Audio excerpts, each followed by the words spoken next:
The new movie with Liam Neeson, The Marksman, is out now, and it's kind of like Taken in reverse. In a very weird way, it is like Taken. I have a particular good set of skills for people like you. But it's in a weird way Taken in reverse. It stars, of course, Liam Neeson, Jacob Perez as Miguel. He's the immigrant boy who is found along with Teresa Ruiz, who plays his mother, and he lives on the border of Arizona. And when these illegals cross, he inadvertently runs into them and helps the boy escape, which if you've seen the very explicit trailer here, you will notice that pretty much the entire movie is in the trailer, which makes you ask, well, why would I watch this? Well, it's an all right movie for the right day.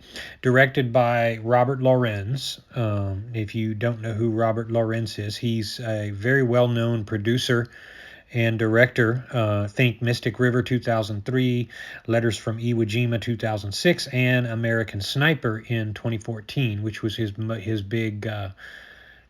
last really big item. But he's also one of the writers, with Chris Charles and Danny Kravitz, who are unknown writers. He's the big item here. It stars Catherine Winnick, who actually does the best job in the film. I think she does most convincing as Neeson's daughter-in-law in the film, or stepdaughter rather. Basically, the entire movie is the plight of running away from the mob. And of course, Neeson is nothing short of a badass. His character, like in all of his movies, is badassery laid bare. Of course, he's also an old guy who's retired, and he's just a good old boy who likes to be left alone. He's not good with technology. Where have we seen this before? Well, we find that, of course, a relationship builds with an unlikely couple, an unlikely pair. You have young Jacob Perez, a Spanish boy, not more than 10 years old, and an old crusty guy who's 68. And the cartel is after them. The cartel is actually headed up by Juan Pablo Raba, who plays Mauricio, who's apparently a bigger player in the cartels along the Arizona border. Now, this film, while it is a by-the-numbers work, it really stays pretty tame in terms of what it accomplishes. It does offer entertainment for a nice Saturday or Sunday afternoon.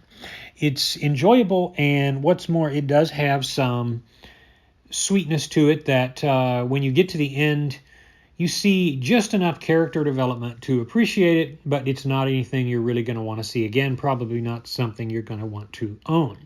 There is one good plot twist at the end that I think is actually worth it. So if you are a Liam Neeson fan, this actually will be one of his least performing movies. It is no Taken, it is no Grey, it is nothing like that, but at the same time, it's freaking Liam Neeson, and all he has to do is show up on camera, and you're going to really, probably not going to dislike it too much. So C+, 2.5 stars for The Marksman. It doesn't quite miss the mark, but it doesn't actually hit a bullseye either.